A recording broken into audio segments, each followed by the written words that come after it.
Hey there, everybody. So, for those of you that might have watched my last video about a dark fantasy novel I read, I mentioned in the beginning of that video that I enjoyed reading books involving epic themes, and one of them was Herbert's Dune series. For someone that's into epic novels like Tolkien's Hobbit or Lord of the Rings trilogy, or even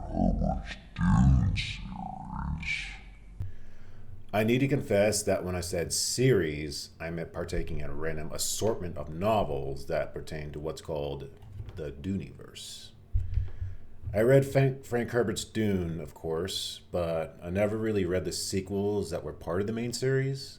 The only other book I read that was a part of the Duneverse was Sisterhood of Dune, which was written by Frank Herbert's son, Brian Herbert, and Kevin J. Anderson, who's written a couple of sci-fi novels of his own.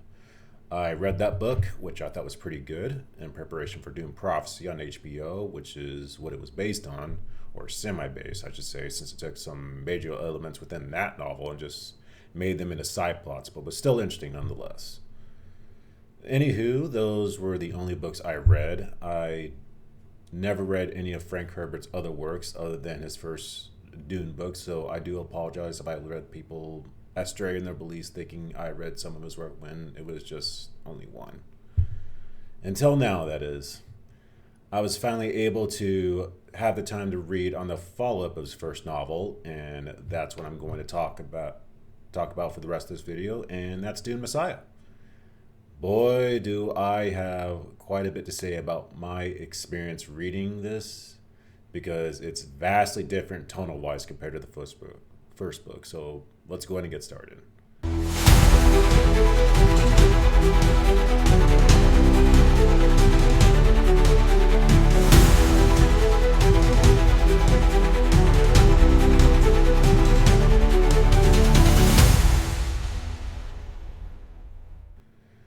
So, quick caveat before I begin, I am going to be explaining the synopsis as well as a plot first, which means there will be spoilers. So, if you want to avoid them during this section, then I highly suggest looking into my timeline that I structured within my description box below. So, if you haven't read the book, if you're anticipating Villeneuve, I think I'm pronouncing it right. I hope. Hi, my name is Denis Villeneuve. Villeneuve's next Dune film, then go into my description box and click on the timeline past the spoilers bit. So with that out of the way, let's go ahead and explain the story. So Dune Messiah is a direct sequel to Herbert's original sci-fi novel, as we all know is Dune. To kind of recap, what happened in the first book is that Paul Atreides basically leads a revolution with the Fremen people after his family gets betrayed and disowned by the Imperium, where House Harkonnen now takes back control of Arrakis and its spice production. He's able to accumulate such a massive following that he builds an army that basically overwhelms House Harkonnen as well as the Imperium itself, which was the Carino Empire. He then makes a deal with the Emperor where, in order to spare the Emperor's life, he accepts a marriage proposal to one of his daughters and forces him to relinquish control of the Empire to Paul and instead gets exiled to Seleucus Secundus, which is his prison planet. So Paul now becomes new head of the Imperium with Princess Irulan, the former Emperor's daughter, as his wife, and Chani as his concubine. So that was the first novel. This novel takes place a dozen years after the first novel, where the Fremen people that have been liberated from Imperial control are able to travel to other planets, especially more water-based planets, thanks to their battle efforts and Paul's leadership abilities, whom they see as a messiah figure. He becomes such a big deal to these people that they even wage war, what the book describes as jihads, on other planets as an attempt to overthrow the religions and customs of those planets and supersede them with their own from the help of missionaries known as Khazarats. All in the name of Paul, who still resides in Arrakis and increasingly struggles with his visions as time goes on due to the ongoing war efforts led by his followers. Yeah, you can probably tell that this focuses on the much darker implications of Paul's newfound religious and political power. Of course, this does not sit well with a lot of people, including some major political figures like the Bene Gesserit, the Space Guild, and Tleilaxu, If you don't know, are a group of people that specialize in human genetics. They play a major in this role. They play a major role in this book, trust me.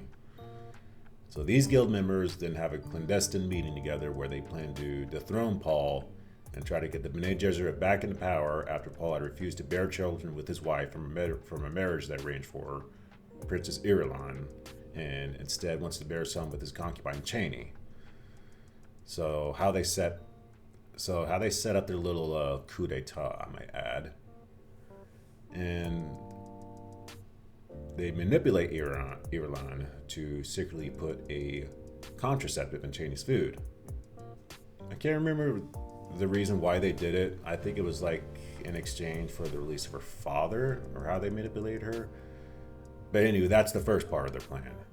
The second part is the Laxu use something called a Gola, where they revive a major character from the first book, Paul Swordmaster Duncan Idaho, if you can't recall, through some preservation process where they keep his body in a tank and were able to reawaken him with a different personality and with a different name whom they call Hate. They hope to use Hate as somewhat of a means to an end, where he would go and befriend Paul in Arrakis in order to distract him with his wise-ass and Sunni-based quips.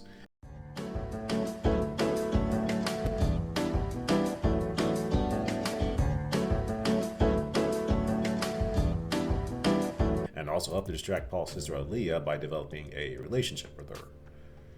So the guild members go to Arrakis to meet up with Paul and give the Gola Hate as a gift to him, I guess to get on his good side. And when Paul starts inquiring to Hate about his purpose, right off the bat, Hate tells him that he was sent here to kill Paul. I guess that form of brutal honesty ended up working out in the end, as Paul decides to go ahead and accept the guild's gift, but less likely due to his abrupt sincerity and more likely due to the uncanny resemblance the Gola has as a former sword master, Duncan Idaho. So while this bestowment is happening, Aaliyah peeps in on the meeting and gets a good look at the Gola and almost immediately develops an attraction for him. So I guess the guild's plan or their plans are kind of falling into place. But while this was taking place, Reverend Mother Helen Gaius Mahayam, whom we all remember from the first book as the former Emperor's Truthsayer, is imprisoned due to Paul imposing a ban on Reverend Mothers visiting his planet. She apparently had some secret meetings with Princess Irulan, who still expresses her devotion to the guild, and is encouraged by the Reverend Mother to try to eliminate Chani so they can move forward with their plans to fill up their own hair through Paul. So yeah, a lot going on, and quick caveat, I'm maybe jumping between plot points here and there without any timelines attached, so I do apologize if how I'm explaining this is a bit anachronistic, but I'll do my best to try to make sure this all connects, so believe me on that. So Paul and his legion put the Reverend Mother on trial, and the Reverend Mother implores Paul to establish his own hair through Irulan, but Paul, as adamant as he is, still refuses to mate with Irulan. It gives the Reverend Mother an ultimatum to give his sperm to Laxu for artificial insemination. Artificial insemination, AI, consists of depositing semen inside the female genitals. To Irulan, instead if they can leave Chani alone since he rightfully knows that they're secretly trying to harm her. But the Reverend Mother refuses and she gets sent back to prison. So Paul mates with Chani and she ends up getting pregnant again. If you didn't know, in the first book, they had kids of their own before, but they ended up dying during their bouts of the Sardaukar as Paul was leading a Fremen uprising against House Harkonnen. So yeah, she gets pregnant again, and Paul has visions about something bad happening to Chani during her pregnancy. More on that later. Aaliyah and Hate start to investigate a dead body out in the middle of the desert, and at this point they start to go a little closer to each other, to the point Hate even kisses Aaliyah, to which he feels a little fluttered by. I feel like this is a good segue to go ahead and mention one of the more important new characters in this book, and that's Scytale the Face Dancer. And in case you don't know, Face Dancers are a race of people that were engineered by the Tleilaxu to metamorphosize into a different person by taking on their physical appearance as well as their personality. They are reputed to have their disguise blend in so well that they even fool chronic melange users, especially Paul. And Scythel's no different. While Edric, who is a guild navigator and therefore a longtime spice user, is the main antagonist to Paul's incumbency, as he leads the conspiracy against him and also uses his own prescient powers to hide their activities from Paul. Scythel acts as a secondary but more active antagonist as he becomes Edric's right-hand man and explores Arrakis and even kills one of Paul's more devoted Fedaykins from the first book, whom we know are death commandos that lead the Fremen army. So he kills Paul's more devoted Fedaykin commando, Ferrach, if you don't remember him, as well as his son, and Lichna, who's Othaim's daughter, also former Fedaykin, and takes on her identity in order to get close to Paul. So very important character I forgot to mention. I do apologize on that. So Scythel kills Lichna, dumps her body in the desert where Aaliyah and Hate were investigating, and assumes her identity.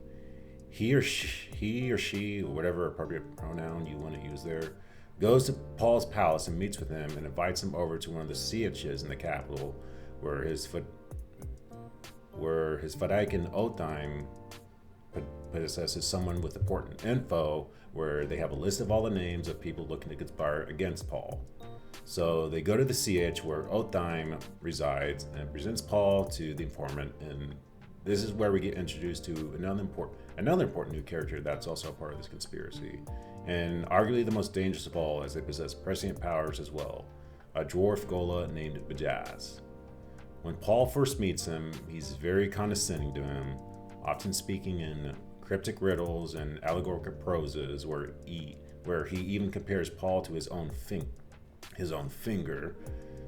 They eventually depart, and as they're leaving, a deadly weapon called a stone burner, which is basically like an atomic bomb with the addition of a type of radiation called J-rays, which are deadly rays that can dissolve eye tissue. So that secretly goes off in Othaim's house, killing him and his surrounding neighbors, and the ones that didn't die ended up being blinded, including Paul Atreides himself. So he's basically eyeless throughout the rest of the novel, but is still able to see due to his prescient abilities. At this point, this event puts Paul in a tricky position with the Fremen, as it is often tradition with them to abandon people in the desert whenever they have any physical faults like blindness. Some of them are arguing that he should follow along with that tradition, and some of them argue that he's still indispensable due to his prescience and divine standing with them. Either way, Paul still becomes victim to an Oedipus-like tragedy, I guess you could say, and this creates a permanent mark in his general reputation. So Paul is blind, and he goes with Bajaz back to his domain. Once back, Bajaz gives him the list of people conspiring against him, and one of them includes Korba, who's Paul's leading priest of the Khazarats. Shut up! So he gets put on trial, and Paul charges him with treason and abetting with the other conspirators on attempting his assassination with a stone burner. While that trial is going on, Aaliyah scans the room and starts to list off the rest of the accomplices in the courtroom. So after listing off all the names to Paul, Bajaz gets confined into one of his keeps and tasks Hate to try to interrogate him. And during his questioning, rather than giving Hate answers, Bajaz speaks in riddles like he usually does, but this is where his intentions start to unveil. He doesn't mention Hate's Gola name. Instead, he mentions his previous name, Duncan Idaho. He then starts to turn the tables and manipulates Duncan to assassinate Paul once he agrees over the person he loves. Who's that person? I'll be getting into that soon. So after the interrogation, Hate meets up with Aaliyah and tries to admit to her the conspiracy guild's overall plan, but while he does, he also realizes that Aaliyah overdosed on the spice she was using beforehand. I guess it was because she was trying to protect Paul from an important event that she was expecting. I can't really recollect. I do apologize about that. So Aaliyah collapses on the floor, and Hate calls the medics to help her out. So while all that's happening, after the trial, Paul leads Cheney to Sietch Tabur per their wishes to go there in order to isolate themselves from politics. Cheney goes into labor and is led inside their bedroom by the escorts. Paul stays outside and starts to contemplate if the merits of his past deeds really did outweigh the costs, and he somberly concludes that it doesn't due to all the genocide and colonization it conducted. Or it conduced, my bad.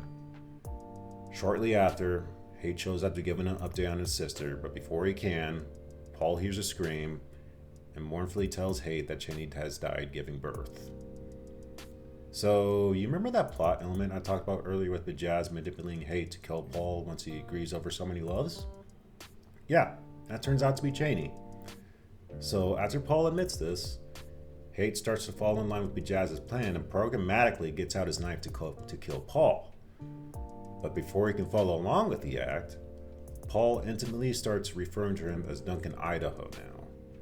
And this brings in a flood of emotions and memories from Haight from his past days as Swordmaster, serving under the Atreides household, and eventually he refuses to go along with the deed and kill Paul.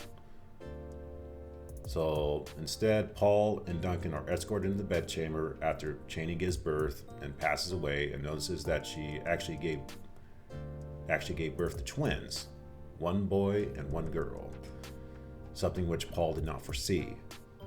He decides to name them Leto II for the boy, that's named after his father from the first book, and Ganima for the girl, and wishes to have Leto II be his next heir once he passes away.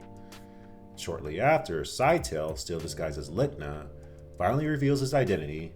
He overpowers the escorts and Paul himself due to losing his personal abilities now, and holds his children hostage for an ultimatum. He asks Paul to give up his empire to the guild in exchange for reviving his concubine Cheney as a Ghola. As this negotiation is taking place, Paul starts to share a vision with his newborn son, whom Scytale is holding, and is able to figure out his location.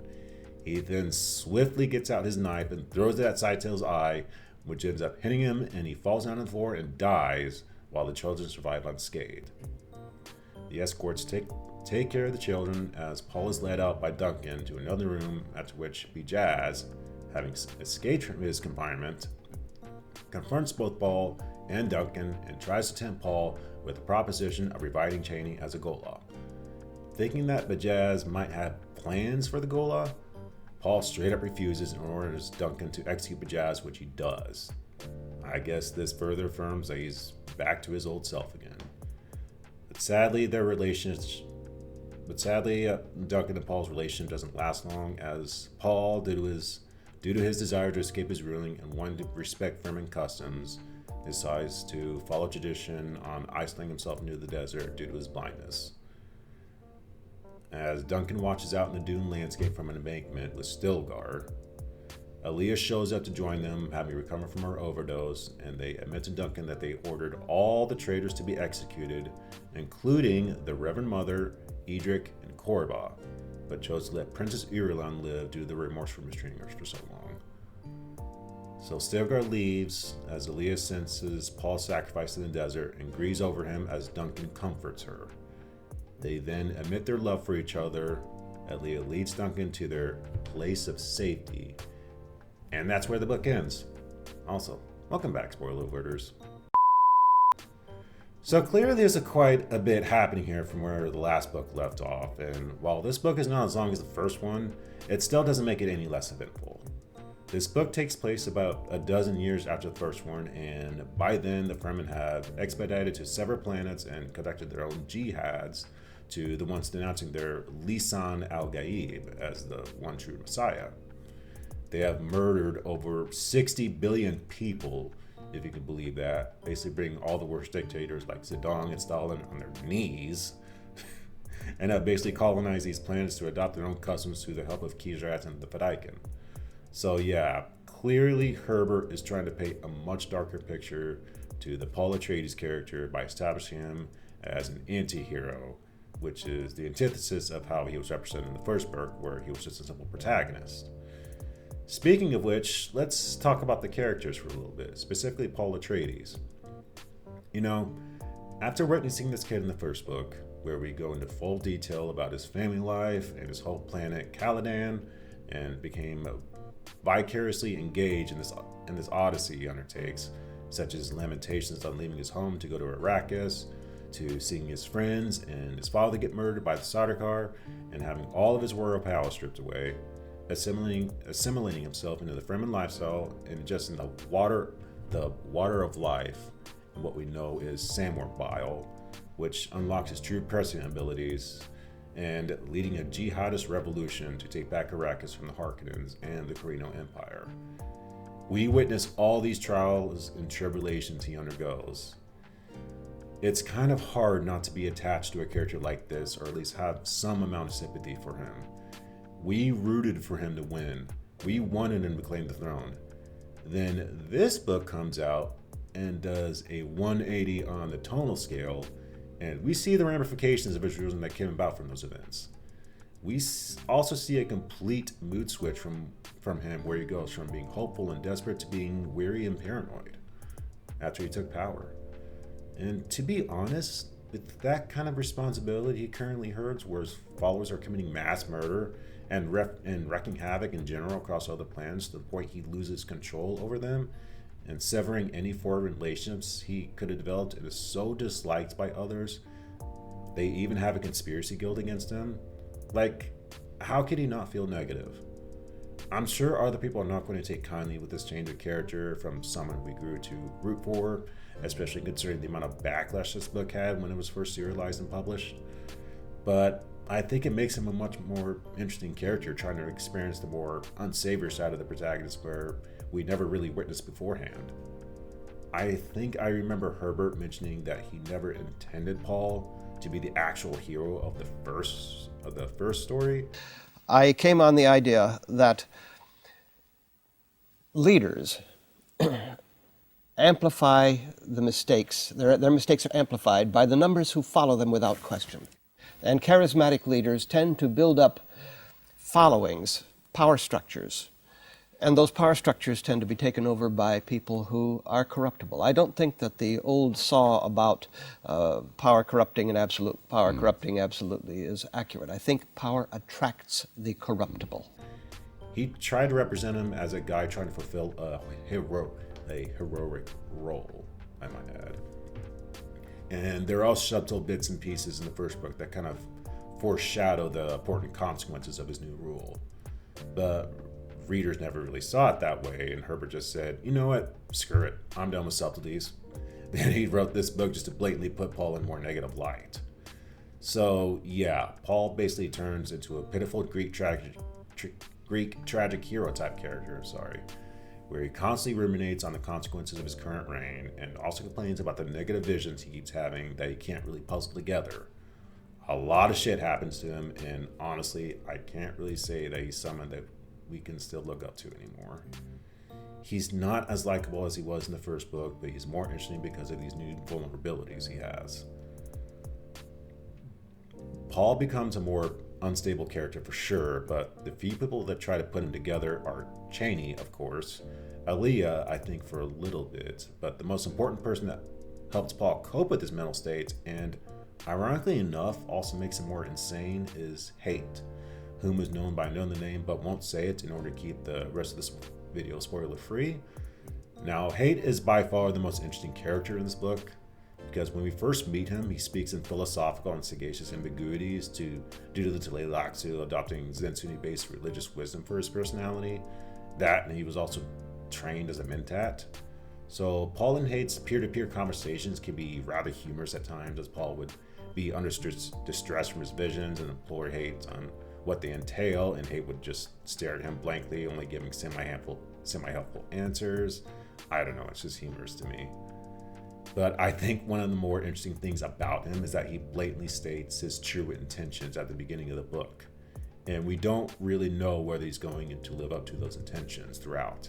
So every time he shows up, it's just anticipation what his next move is going to be. And we eventually find out in the end, but not without its own preceding twists and turns to make his character even more complicated. So yeah, Hate's an interesting character in that regard. And I think the intimate quits he has with Aaliyah is kind of cute, which brings me to another character in the book I found interesting, Aaliyah. So Aaliyah, as most of us know, is the sister of Paul Atreides, and she was basically born a Reverend Mother, in which she inherited a lot of the ancestral memories from her mother Jessica when she underwent the Water of Life ritual while Aaliyah was conceived. She shares a lot of similar characteristics to her brother and is even superior to him in some ways, which I won't get into too much detail about, but yeah.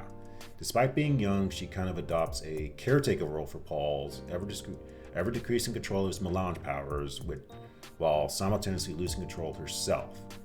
While some people might argue that, oh, she's too revered, too perfect, I'll have to disagree over the point on while people do look up to her with divine worship, she has a very flawed inner character where her petulant emotions can get the best of her since she's still young, and tries to cope in unhealthy ways of dealing with her own memories and prescience that she, like Paul, is basically losing control over. So yeah, she's interesting. Honestly, there are a lot of interesting characters in this book, because kind of think that I even find Stilgar, whom we all know from the first Dune, is a bit fascinating, since we first took him as a staunch, hard-headed Fremen that's super accustomed to his old ways, and just mostly took up a minor role to Paul after the passing of his father, and later became a staunch believer for him. Now he takes up a major political role in this book, where he becomes head governor of Arrakis, and we kind of see through how miserable he is with his newfound role, and kind of bemoans for how things used to be before the coup d'etat took place, and since everyone that he knew and developed relations with have either left in other CHs or planets, and a lot of the customs had to be revoked or changed in order to make way for Paul's empire. A bit of an age curmudgeon grouch now, but is still a staunch loyalist to Paul and his family, even when others are plotting against them. He'll initially come across as averse to newcomers, especially with hate, but once they attend their trust from him, he softens up a bit and still provides a helping hand whenever needed. So yeah, Stilgar was well written.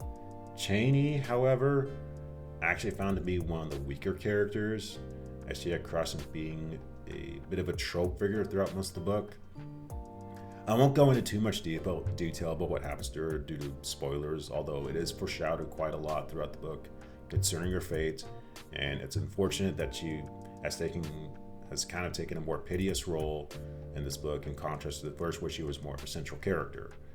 She's still important, don't get me wrong, it's just unfortunate considering the circumstances she had to go through by the end. And speaking of unfortunate, let's talk about Princess Irulan. My lord, what this woman had to go through during his time with Paul. Because due to her connections with the previous empire that Paul had just usurped, none of the council members wanted to trust her, or at least aloof to her concerns. Even Paul Atreides seems to distance himself from her, since they're just husband and wife through title only. They don't really actually love each other. So yeah, due to her isolation, or at least he doesn't love her. So yeah, due to her isolation, she feels resentful of the fact that Paul would rather bond with Chani than her, which undermines her motive to try and raise a direct heir to the Empire for the sake of the Bene Gesserit. As a result, she tries to impede on their plans to raise another child together through clandestine means, and a whole bunch of sequence of events take place that don't really end well for her. I'm not surprised her life would turn out like this, but it's still a pitiful character nonetheless. As far as some of the other characters in this book, let's talk about some of the newer faces like Scytale, Edric, and Bijaz. I think I've already went through who these characters are, but for those that avoided the story a bit for spoiler reasons, I'll go ahead and briefly reiterate who they are. Scytale is a Lady Laxu face dancer, meaning he can metamorph into another human body and take on a personality. He plays a major role concerning this conspiracy against Paul Atreides that's led by none other than Edric. Edric is a guild navigator for the Space Guild, and like I said, is the leader of this conspiracy guild as well. Since he's a guild navigator, he's a frequent user of the melange spice, and since he's used it for so long, not only does it change him mentally, but physically as well, turning him into a fish-like humanoid creature where he literally swims in a tank filled with spice because it's the only thing keeping him functioning. So yeah, he obviously plays a major role, and since he also possesses prescient powers, he toys with Paul's visions as a way to block out what their actual plans are.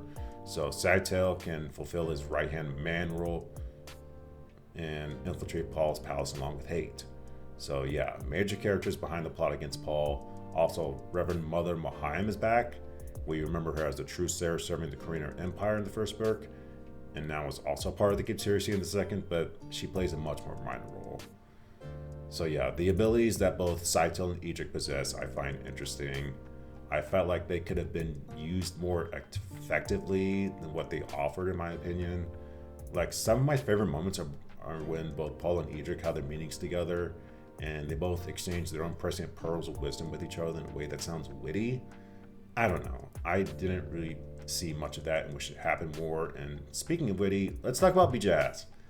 So Bijaz is a Gillilaxer dwarf that plays a major role in like the last half of the book. He may play a much shorter role than the others, but he's still a pretty significant mention nonetheless, and has some of the best dialogue out of any character. He loves to speak in riddles and teases Paul a lot when they first encounter each other, and yeah, he's a cheeky little bastard, but pretty clever, and probably my favorite of the new characters they introduced in this book. So yeah, I like Bijaz. So I thought a lot. So yeah, to kind of reiterate, I thought a lot of the characters were really well written. I thought some of the world building was really nice too, especially Paul's keep and Aaliyah's temple. I also thought some of the colorized liturgical details concerning the drones was pretty nice to visualize. And also Paul's of Raskus were nice to re-explore too, most notably the Siege Tabor, which was his former capital. I do wish, however, that we could have given more exploration or attention to other planets.